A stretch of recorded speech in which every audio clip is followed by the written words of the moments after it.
You are listening to Meet the Thriller Author, the podcast where I interview mystery and thriller authors. My name is Alan Peterson, and this is episode number 185. In this episode, we'll be meeting veteran and author A.M. Adair. A.M. writes action-packed thrillers, and the third book in the L. Anderson series, Shadow War, was published in March.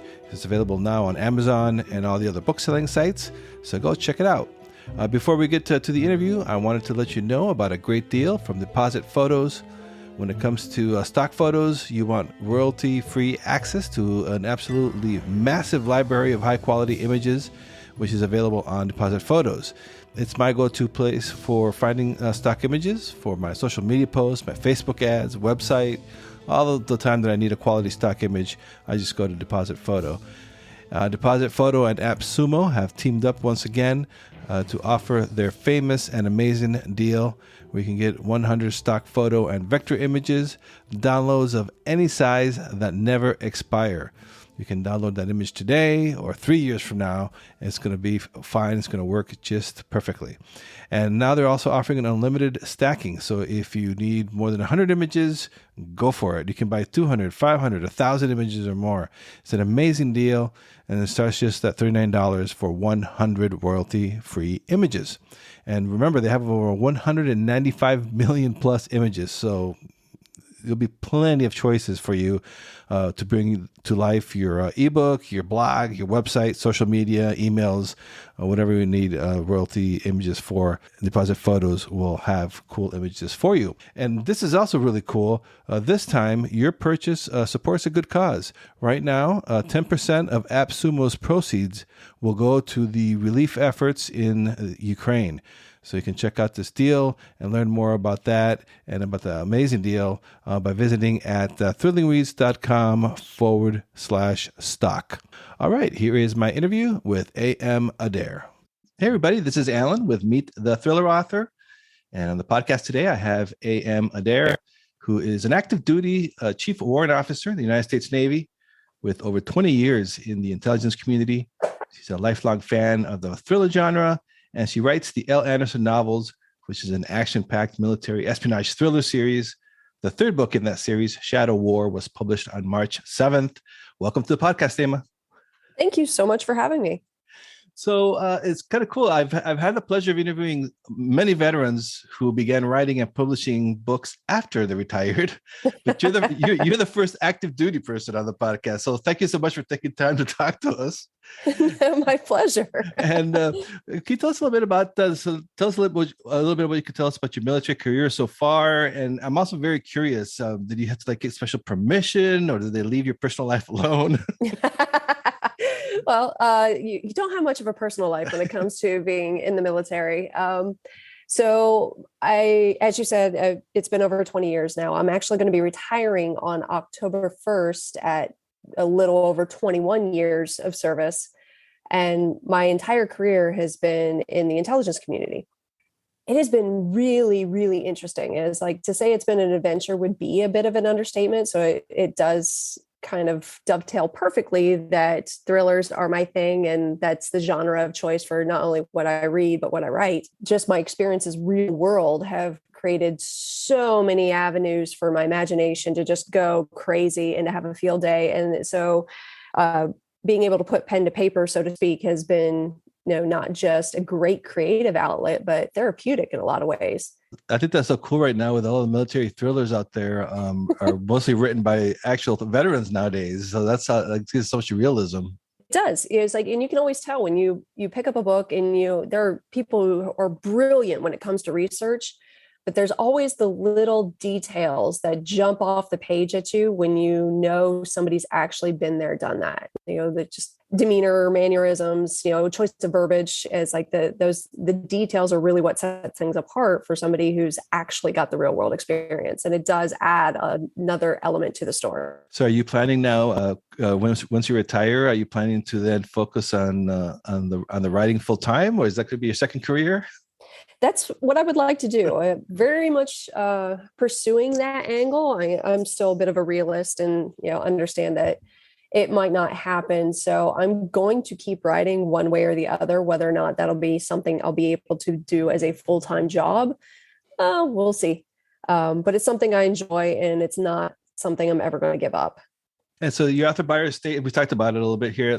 You've been a lifelong fan of the genre. So I'm kind of curious, what were some of the early books that got you hooked? Truthfully, I was really, really into, like, when I was young, R.L. Stein's Fear Street and, the Christopher Pike books. And then as I got a little bit older, James Patterson's Kiss the Girls jumps out vividly in my memory. And I read a lot of Dean Koontz.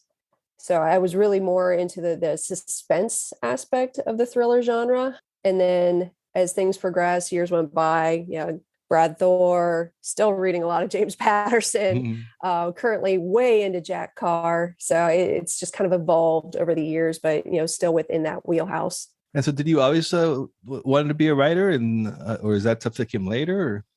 That actually came later. I've been fiddling around with writing my entire life without ever actually considering myself a writer. Like even as a kid, telling little stories in my own little journal. Like I think most kids have their own little world that they lose themselves into with their imagination, and I was even telling stories back then, but those were just for me. It wasn't ever something I thought I would share with the world. So when I finally put pen to paper again, as a way to tell a story that I intended to share, at first one of those things I didn't think I would actually be able to do. But then I started having so much fun with it. I decided I was just going to take the story wherever it went. And then as soon as it was finished, I was like, well, why not? Why not try my hand at this whole querying and publishing thing? And I haven't looked back since. Like once I made that decision, it was just game on. What can you tell us about Shadow War and the L. Anderson series? Like, what's it about, and what inspired it? So the entire series is inspired truthfully by a real world event. So nothing happened. So this isn't a cautionary tale or anything, but it was one of those instances where my imagination went into overdrive. I was in a convoy that was going outside of the green zone in Baghdad into what we called the red zone at the time. And we turned down a street that is straight out of the movies. As soon as you see it, all the hair on the back of your neck stands on end. The dark buildings on either side of you, all the windows are open to the streets. Some of them are broken out, and you don't know who might be watching you. And as we're going down that road, all I could think of was, what if? Grab my M4 a little tighter, really kind of edge up in my seat, just ready, just bracing for, what I thought was going to be an inevitable ambush. But we made it through. But that what if factor didn't leave me. So that really was the genesis of my story, was that scene that just kept playing out in my head about what if. And eventually I just went ahead and started writing it out and developed characters similar to some of the people I've worked with. Like I took a composite of a lot of the people I've known over the years and thought about, okay, if I were in this situation, if I were able to do whatever I wanted to do, how would I approach that? And that's kind of how I came up with the character of L. Anderson. Was my idea in my head of, like, if I could do anything I want, this is who I would want to be. Here's how I would handle the situation. Kind of like how Lee Child equates Jack Reacher, is like all the things that he would want to do, but you can't. It's like, and then I ran with it. I started thinking about, okay, how would I approach this target? Having the intel background, that was a fun game for me in an imaginary world. How would I prosecute these targets? How would I come up with my list? What information would I want to know? And then how would I execute missions? It was a blast. Yeah, I was going to say, it sounds like a bit cathartic for you, because in your real job, there's rules and laws and all that stuff. And then you could well, if I could really do what I wanted to do. Absolutely. And, I still joke about it to this day. It's like, people ask me all the time, what's it like? I was like, it's great. I go into the office, and if I ever feel like strangling somebody, I can just go home and actually do it on paper, and nobody's upset. It's actually entertainment. But yeah, that's how it worked for me. Like a lot of veterans, we all struggle with some sort of, not necessarily post-traumatic stress, but stress-related mental health issues. And so through my character going through some trauma, I was able to work through some of my own stress-related issues on the page as well. So that's what I'm talking about, the cathartic nature of just being able to, let my mind wander and get creative, but at the same time, I can work some stuff out. Yeah, I've interviewed some authors who are veterans and combat veterans, and they've said that the writing has actually kind of saved them.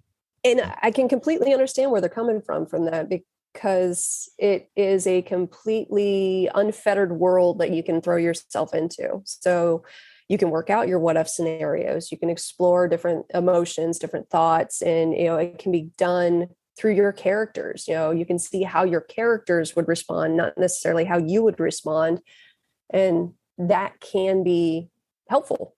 Kind of curious too. Now, I have to ask you this: is so how much of you is in L. Anderson? I've been accused of having a lot of me leak through in the pages. People who know me very, very well tell me that they hear me speak during some of the dialogue, not necessarily just L's dialogue, but all the characters. They'll hear me come across in the dialogue or in some of the mannerisms, and it was unintentional, but apparently it's in there. I really did try to separate myself from my characters and really just tried to let the characters speak for themselves. But, I guess every creator leaves a little piece of them in their creation. And apparently that's happened to me as well. But it is fictional. It is entirely fictional. Nothing in there is real. The acts and a lot of the experiences, the places, that has basis in reality, but the story is fictional. And even despite that, I had to go and get it cleared by the Pentagon. You asked earlier if I had to get it cleared, and that absolutely. I have to send everything I write to be screened, not just for, inadvertent security classification, or me inadvertently putting something in there I shouldn't, but just to make sure that there's nothing in there that would be viewed as problematic for the Department of Defense. Wow, that's like a very a different kind of developmental editing, I guess. It is. It's a bit of a subjective process. So you'll hear a lot of the authors who are veterans talk about it, how everybody seems to have a different experience. So far, I've been very, very lucky. I think that's just because of my background. I'm a little savvier when it comes to writing things for release. And steering clear of things that could be sensitive or classified. And so that it's made it easier for me, but I can totally understand how everybody has a lot of difficulty going through the process. And it's a little frustrating when you just have to wait for something that you is good. Yeah, I can just imagine. I'm being assuming here, but government moves kind of slow sometimes. So I must be a little impatient for you to wait. Yeah. They don't give you timelines. They'll, hey, we received it. Here's your case number, and we'll be back in touch. And then it's nothing. Crickets. I think it's probably it's akin to what a lot of people experience when they're querying for the first time. Like you send your creative works out into the world, and then you just sit back with your fingers crossed and hope in silence. So you get to do it again with the government. Yeah, and about 80% of the queries you never even hear back from ever. So. Yep, they just disappear into the abyss. Yeah. Yeah. And so I was kind of curious. After you retire, is that done, or is there like a period after retirement that you still have to deal with that, or is it over once you're done? No, there's everybody who gets out generally. Well, anybody who retires generally is put into like an inactive reserve position until they hit 30 years. And then at 30 years, then you're officially retired. But it would have to take something pretty severe for them to call me back out of retirement. So I'm really hoping that doesn't happen, but it is what it is. Yeah, because that would be real bad news if it was something happened like that. Yep. Yeah, it'd probably be a bad day for many, many, many people. Yeah. But in theory, once I get out, say both my husband and I are active duty, and we're both retiring at the same time. We're going to move on to the next chapter of our lives, and hopefully mine will revolve heavily around writing. But if not, I'm thinking about working in a bookstore. So again, still not involving writing, but just surrounding myself with books, just because at this point in my life, I think I'm ready to let go of some of the life or death consequence responsibilities and just enjoy my occupation, enjoy my life. I can't think of anything better than being surrounded by books and, having to talk about books all day. I could live with that. Yeah, that's awesome. That's it. Yeah, a nice change of pace for you after 20 plus years of of active duty. You can just imagine. Yeah, it don't get me wrong. It's been great. I never really thought I would do a career of it, but it has been great. It's just, I think everybody knows when it's time to move on, and it's time. And so I'm kind of curious enough, obviously with your background and a lot about the world that you're writing in, but do you still find yourself like doing a lot of research for your books before you start to write them? What's your research process like? I say my research process usually goes into truthfully, when either my story goes in a direction that I didn't anticipate, or my character would react differently than I anticipate. And I know that sounds a little odd, and I know it's a hard concept for people to understand, but once I stopped trying to force my characters to go into a direction, writing became a lot more fun. And the stories, I think, took on a life of their own, literally, where I was just putting myself into the character's shoes. What would this character do? And then because of my character's either background or thought processes, I found myself doing research then, my second in command to Al is an ex-Army Ranger, which I have some experience with Rangers, but I never was one. So having to try to view things from his perspective. Same thing, another team member is really, really fantastic with everything that is technical. And for me, I'm 2 steps shy of a Luddite. If I touch my computer wrong, everything falls apart. So I have to do a little research there too, just to make sure I try to hit the right notes to make each character, flesh out a little bit better. And what's your writing process like? Do you outline, or do you write by the seat of your pants? I'm a little bit of both. So I'm probably more of a pantser than most, but I do still have a general outline. So like I said, I came up with a target list. I came up with my ideas. I write things down as a framework, basically.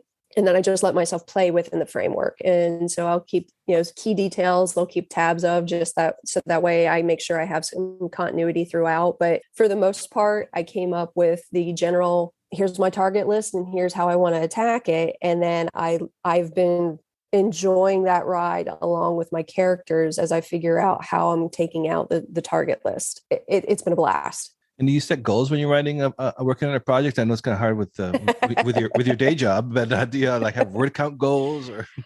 Oh man, I've tried. What I've eventually settled on, and I have a literary manager, and he told me once, a little and a little is a lot, and that has stuck with me. And I've tried to just do something, even if it's only write one sentence or just update one thing.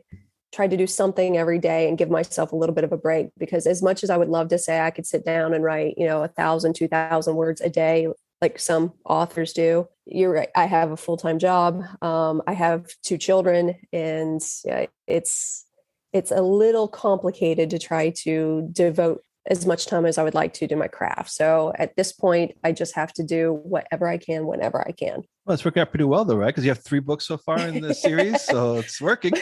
Well, it also helps that I really don't sleep. So, oh, okay, there you go. So, when the insomnia takes over, or you just can't fall back asleep, then, chances are you'll find me grabbing my laptop. So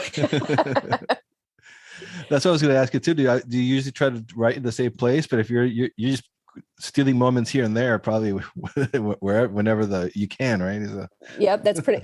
It was when I was writing my first book. I started it actually while I was on a deployment, so I did have a spot that I like to go to and sit, just drink coffee and just put in some headphones and go. And that's still my ideal. If I can have a coffee and just put in my headphones and just go and have nobody bother me, it's perfect. But life tends to be less than cooperative when it comes to doing things like that. So it really is I'll take my daughter to gymnastics and I'll take my laptop with me and just try to jam out whatever I can while she's in gymnastics. Or, like I said, when I can't sleep, I'll try to see what I can work out. And what do you use to write your books? Do you use you say you use your laptop? Do you use Word or some other writing program? I use Word, and then a couple years ago I discovered Grammarly, which has been significant benefit to me. My editor is amazing, but she's also the devil. And so anything that I can do to keep her from making me feel like I'm a complete idiot before I hand it to her is good. So Grammarly has spared me some of the, proverbial red ink with her. So I continue to use that as well. Yeah, that's a great program to be able to try to send the cleanest manuscript possible to the editor. Yeah. I've learned so much from her and she's been phenomenal. But yeah, it's like, it is every time I think, I was like, this is the best I could do. This is amazing. And then she comes back, she's like, yeah, you could do better. Like, you just, you take the punch in the gut. You're like, okay, all right. Yep. All right, back to it. Yeah, so you're like looking at the email from the editor, and you're like, "Oh no!" When you first get that manuscript back, you get those butterflies in your stomach. Every single time, you think you get used to it, but every single time, I'm like, "Oh, did she like it?" And usually, she's great with the positive reinforcement. She'll start out with something really fantastic, like "This was amazing," but Yeah, like, here it is. Oh, brace for shock. All right. But the bright side is she doesn't just say this sucks and fix it. It's hey, I didn't get this because, or this didn't make sense because. She'll, give me her perspective on it, which is really great for me, because then I take a look at it more with the analytical mind. Like, okay, if this person who is a civilian did not understand this, or this person didn't quite get what I was trying to get from this sequence, then I can use that as a data point to go back and kind of shape things to make sure that I'm reaching a broader base of readers instead of just, military has its own jargon. I could go and talk acronyms forever, and then we would still confuse each other because we got 50 different acronym meanings for each acronym. But similar background people would understand things differently than somebody who does not have the same background. So I find all of her feedback extremely valuable, even if it hurts. Yeah, necessary, painful but necessary process. Exactly. I also saw your website. I was checking your website before a call, and you have like a graphic novel version of Shadow Game that's out, or is it coming out? Yes. Can you tell us about that project? I mean, that's kind of cool. Oh, it was a very ambitious project, and 2020 hindsight. You definitely need to know what you're getting into before you go and switch mediums. So I'm a nerd. I speak nerd in multiple languages, and comics is just one facet that I'm not as well versed as I would like to be, but I've always been fascinated with it. So in my head, Shadow Game had a lot of really great visual potential. I was thinking film, TV, but then I went to a Comic-Con and just like, man, I could do this. I think I could turn my book into this. So I shopped around online for an artist, a graphic artist who was willing to take on the project with me. Ended up auditioning a few people, and Ray Lopez was the one who did the concept art that I love the most. So we partnered up, and it was also a first time project for him. So we were both learning as we went along, and mistakes were made, as I found out, but eventually we got into a really good rhythm. Like, he had really great instincts. He'd read the book and liked it. We had a lot of the same viewpoints on things. What I ended up having to do, though, was, as the author and the writer, was go through and cut a significant amount of the book and just kind of shape scenes, almost like I was directing for an actual movie. Like, hey, this scene, we're going to have this type of thing. Here's going to be the dialogue. This scene, this type of thing. Here's the dialogue. But then I would let him take it from a creative thing. Like, I might say, hey, we need to have them get into a car.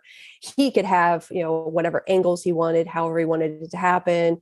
He can make the transitions look however he wanted. And he was very receptive to any feedback I had. So it ended up being a phenomenal collaborative event, but it took significantly longer than either of us were anticipating. Going through the process of trying to figure out how to independently publish a graphic novel is another hurdle to leap. Trying to figure out someplace would have the right color scheme just to be able to get it printed off, and so it doesn't look completely muddied.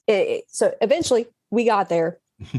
But what I'm intending to do with it is keep it as a limited run edition, and I'm going to query it just like you would query a book. So right now, my manager, fingers crossed, is working a couple of angles to see if we can't get one of the major comic companies to pick it up, because then I can actually hand them a product. Like, here's all the digitals and here's what it could potentially look like, but then they can manipulate, we could tweak as they see fit. So they're getting a product that's essentially complete. They would just need to put whatever love or spin they need onto it to make it, their own, or, part of the brand. And I'm hoping that will be a lot more attractive. That, and it's something that we could hand potentially to anybody in the future, say, hey, here's like a storyboard of what a TV show or a movie could look like. So we've actually plotted out, here's some action for you visually, so you can see what potentially we could make with this, like the right director, the right cast. It could be fantastic. But yeah, that sounds really, really cool. I got lucky. Ray was fantastic, but it is definitely not a simple process. And for anybody who wants to try it, look up how to do a script or a graphic novel or a comic, and then talk to somebody who's really smart in the business, so that way you know how you want to break it down, because those were all things I was learning as we were already in it. So the learning curve was straight up. Yeah, that's fascinating too, because what you mentioned is like, it's kind of like having to write a screenplay of your novel, because you have to cut all that stuff out. Mm-hmm. And then you can't make it. The flip side of that is, on the graphic novel, you don't want to go too much in the dialogue. So a lot of time, both are very, very visual, but you're going to have a lot more dialogue in a movie mostly than you are in a comic book, because you don't want just pages and pages and pages of words. It has to be more visual than anything else. So that made it difficult to try to figure out, how do I transition? What's key? How do we use things that are purely visual? So a lot of like the subtext, some of the side storylines had to get cut just because it didn't translate as well. Not to mention, you have to worry about the length. And so what are you working on now, novel-wise? Are you working on the next L. Anderson or something else? I'm staying in the same world, but I am working on a book 4, but it is going to be a different storyline. So it's not going to be the same. Elle is not going to be the central protagonist anymore. She will be in the books, but I'm picking up a different protagonist. Oh, cool. Is it someone that's already appeared in the first 3 books? Yeah. Oh, nice. Yes. Yeah. It is somebody. So I'm switching heads. I will have a new central protagonist, and the rest of the cast is still going to be there. It's just going to be a different story, and a probably much different feel. Before I let you go, I always like to ask my guests, because we have aspiring writers that listen to this, any advice you would have for an aspiring thriller writer that's listening? So the thing that comes up the most, and I think everybody gets asked the question, is, how do you deal with, writer's block, or just not being able to get your story out there? And it's a hard concept to really kind of wrap your head around, but just write. It's like whatever is in your head at that exact moment, even if you're halfway through what would probably be a scene, or, all you have is one line that just keeps bouncing around in your head, just write. You can always go back. And as a matter of fact, you will rewrite and edit about 50 million times. And so much to the point where you're like, God, am I ever going to get finished with this? But that'll give you an opportunity to flesh things out more, but you can't rewrite or edit something that's not on the page. So just wherever's in your head that you just keep thinking about, start there. Like, bounce around. It's your world. Make it as you will. Yeah, that's awesome advice. And so before I let you go, where can listeners find you online? I have, as you mentioned, my website. So it's amadair.com. And then I'm also on Instagram, Twitter, Facebook, and LinkedIn. Unfortunately, I got sucked into that one too. Social media is hard for me, but I am trying to be more, embrace it more. Yeah, especially with that intelligence background of yours. That's probably like the antithesis of everything you've been doing for the last 20 years. Yeah, that's it. Exactly. You hit the nail on the head. It's like every time I publish something, I actually feel nauseous. I have to read it like 500 times. Like, do I really want to do this? Like, it always cracks me up too. I was like, oh, for growing up, it was like, oh, the government's out to spy on you. And of course it happens and stuff, but everyone's so paranoid about that. But then for Zuckerberg, everyone gives him the whole keys to the kingdom. Here you go. Take everything. Take everything.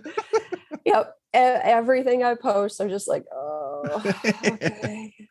But it's necessary for the marketing part of the business. So and that's no the way part around it. Yeah, that's the part I'm trying to accept, but it's still difficult for me. Well, Ava, I want to thank you so much for coming on the podcast. It was great talking to you about your career and your books. It was a lot of fun. Oh, I appreciate it. Thank you so much for having me. Thank you for listening to Meet the Thriller Author.